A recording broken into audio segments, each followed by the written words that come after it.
Subscribe to our YouTube channel and press the bell icon to get the latest updates. I have with me today Mr. Gulbuddin Hekmatyar. He has been the former Prime Minister of Afghanistan and now he is leader of the Hezb-e-Islami party. Welcome to ThePrint, sir, and thank you for giving the time. So as I said that you have been Afghanistan's Prime Minister, you have seen how history has unfolded here. You've been son of the soil during the 2019 elections. We've seen there were hopes that, probably you'll become the Prime Minister. And in India, we were seeing how situation was unfolding.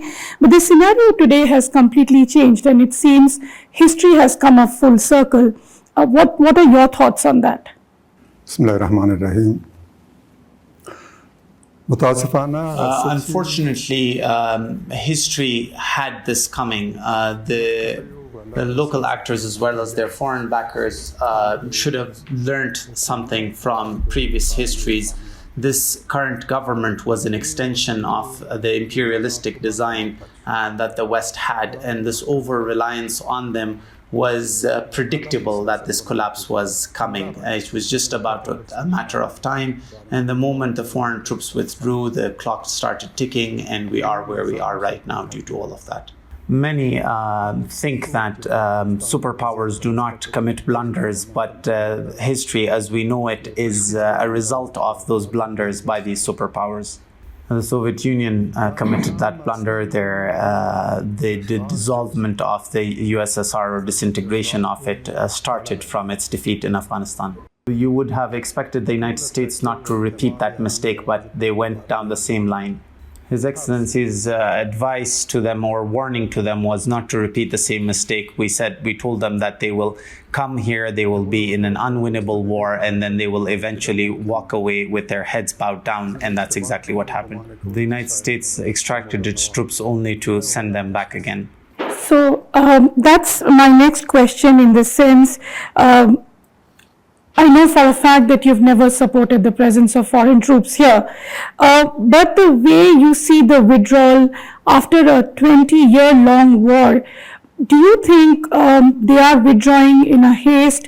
What President Biden says that he's been able to root out Al-Qaeda, so this is their time to go out.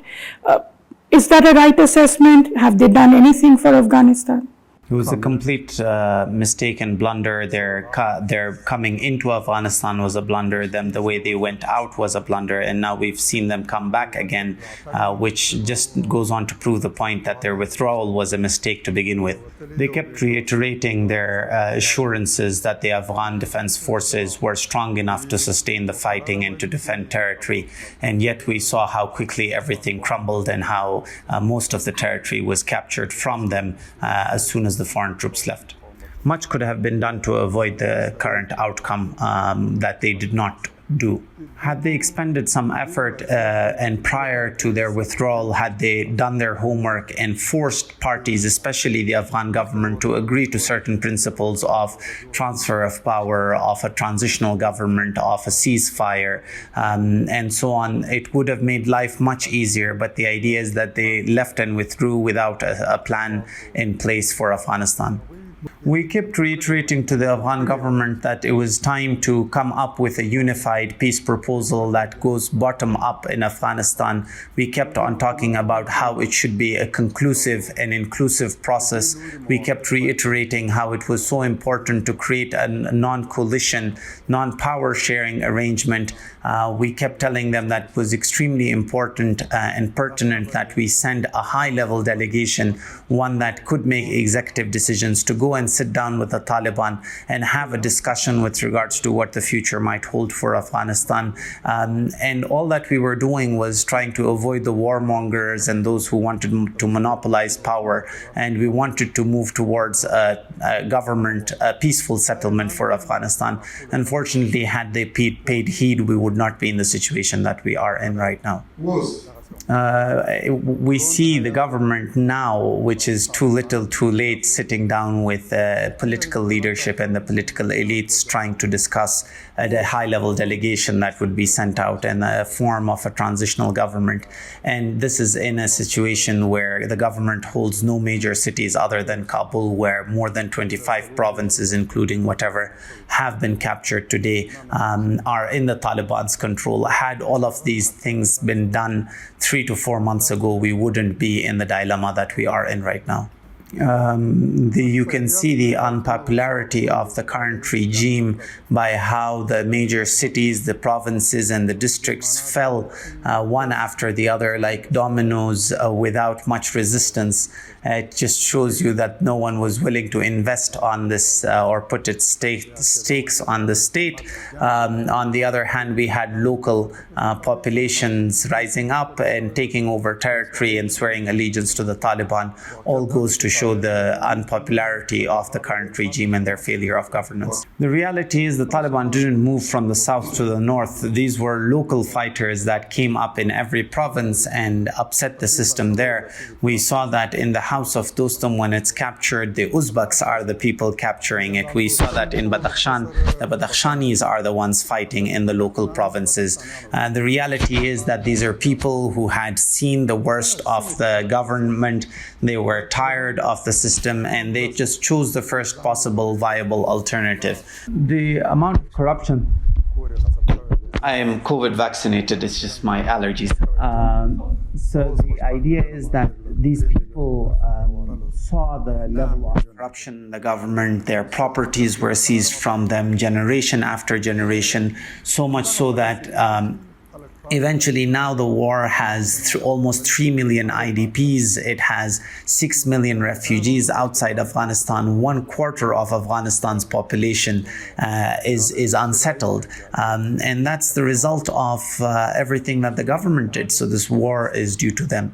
The idea is they never had popular figures that they invested in or supported. The same figures, or the United States' major mistake within Afghanistan was that they invested in people that were not popular locally. These were the people that the USSR had once used as their contractual killers, contractors to work for their cause. They hired the same people for their own ideas and causes, and their B-52s that are bombing right now are bombing just to keep them in power. So the idea was these were people that were alien to the local population, which is why we see the uprisings happening against them. The major reason for the collapse of the government and the defeat of NATO and its allies is the investment into unpopular figures. So if I can ask you, the Taliban is now, what we are hearing, will be in Kabul. They are almost in Kabul. And the fact that what has surprised the world, that since the month of May, their rapid progress and the way they've taken over provincial capitals one after another. So the question that everyone is asking is, what happened to the Afghan forces, the military? What went wrong according to you? There was always an absence of a motive or absence of a reason to fight this war, and it was seen to come even before the foreign troops withdrew.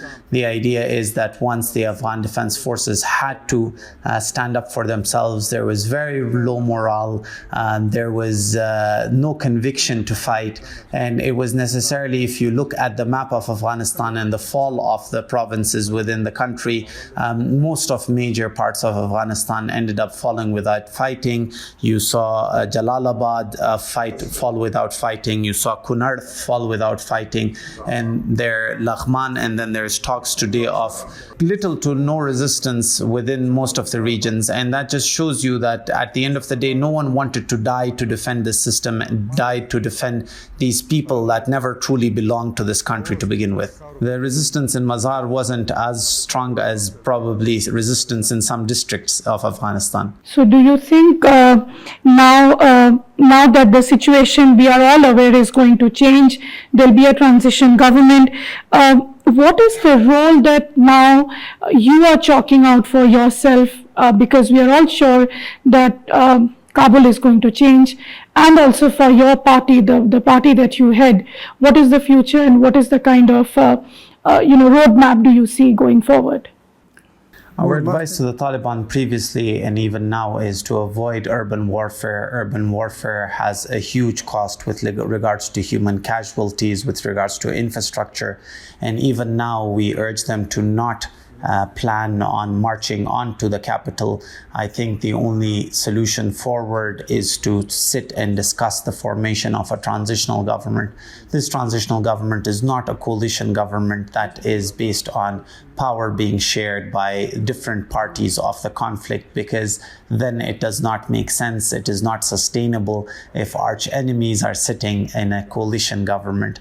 The idea is that we should make a third impartial transitional government made out of people who aren't controversial, who have a good reputation, who haven't been involved in the fighting and the killing in the past 20 years. Once all of that is made, we will have a viable enough alternative to fighting within Kabul. Yeah, and the idea is once the discussion with regards to the transitional government formation is done, the transitional government is short-lived.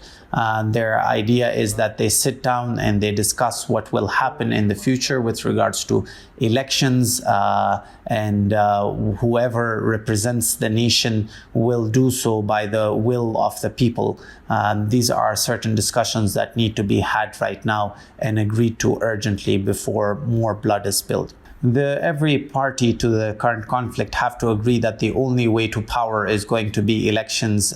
People will respect the will, or these representatives will respect the will of the people, and the only way forward would be elections. A conditional ceasefire has to be agreed to, under the guise of which the negotiations will take place as well.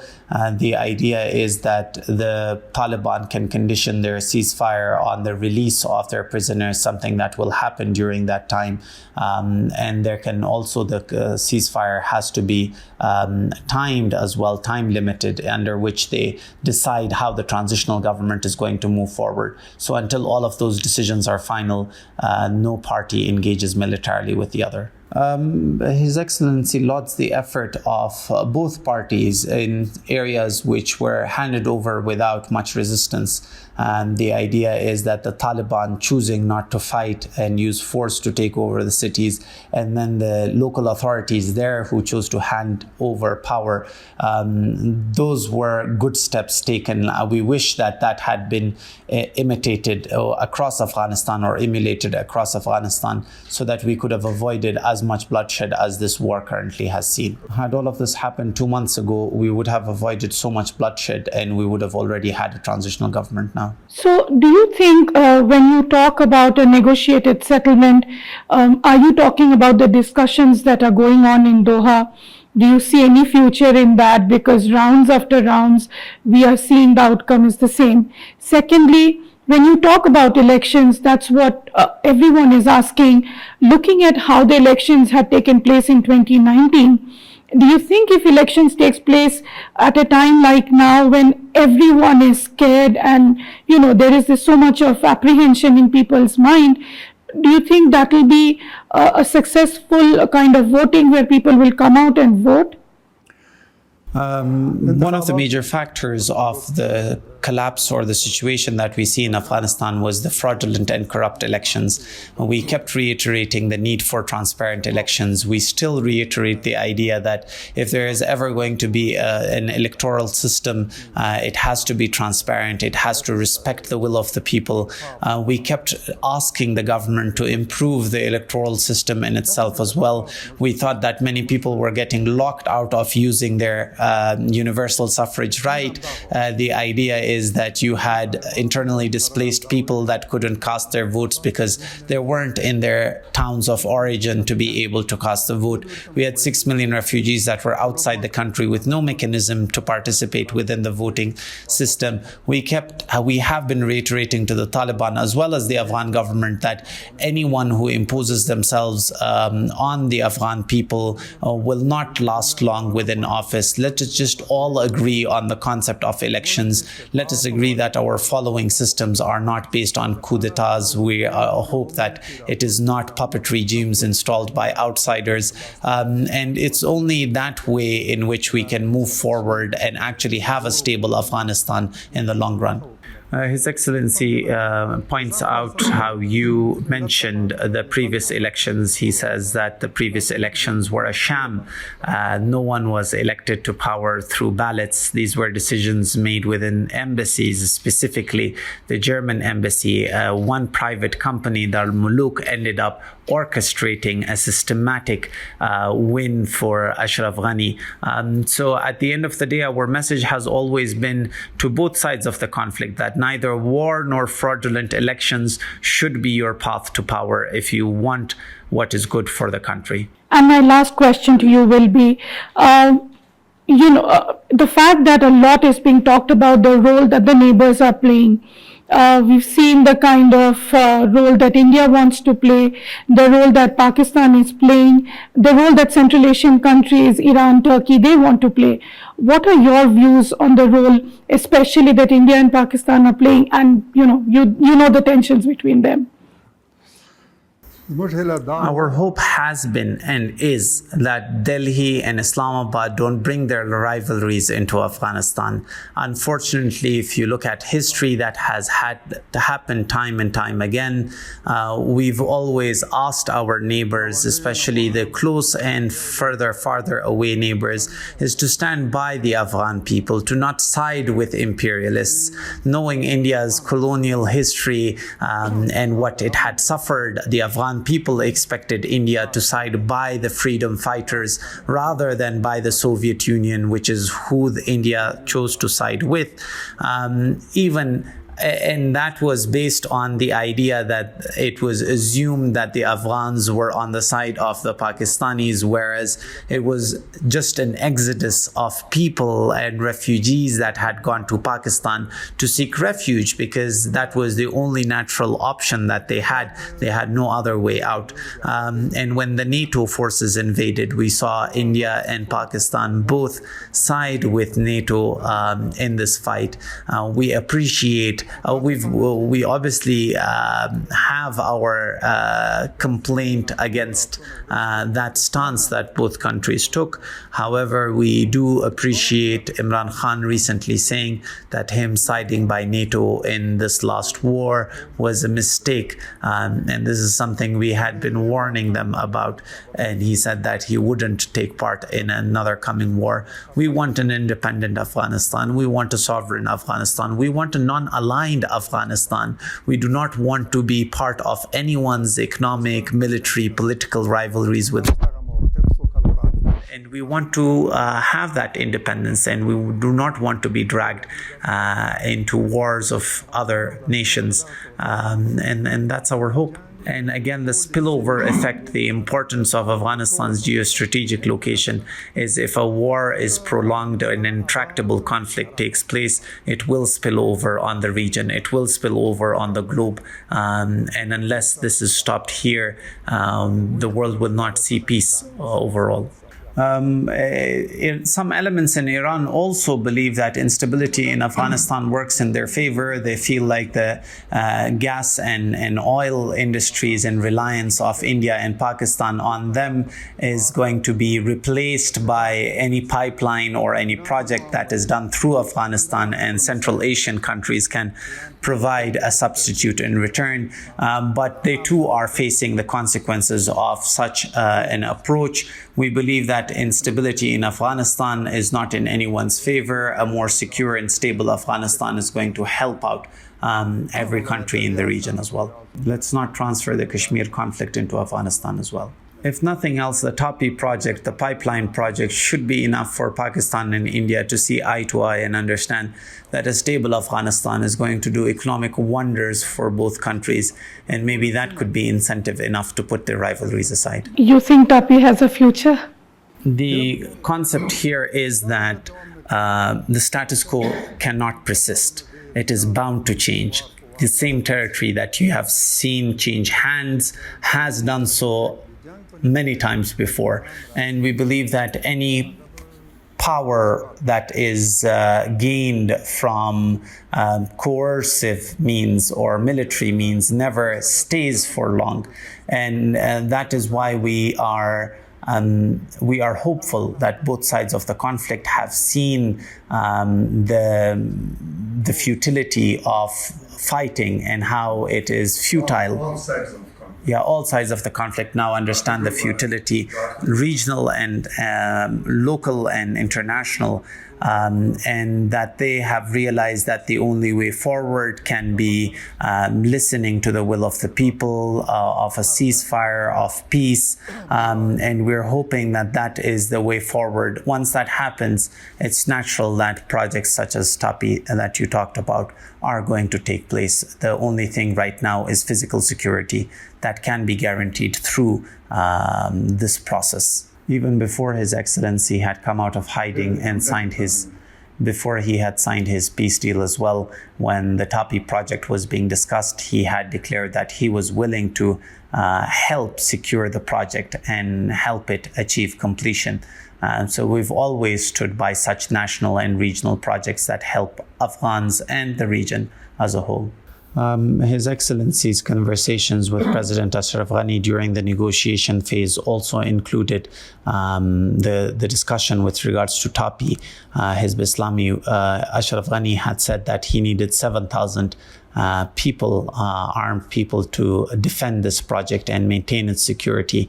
And most of this project did pass through areas that Hezb-e-Islami traditionally held as well. And we were willing to offer that help. We were willing to secure this project against outsider intervention, insider interruptions, and we were willing to do that because Ashraf Ghani realized that we were the only people he could rely on, because everyone else had stakes with foreign partners that didn't want such projects to succeed, whereas we wanted this to happen for our nation.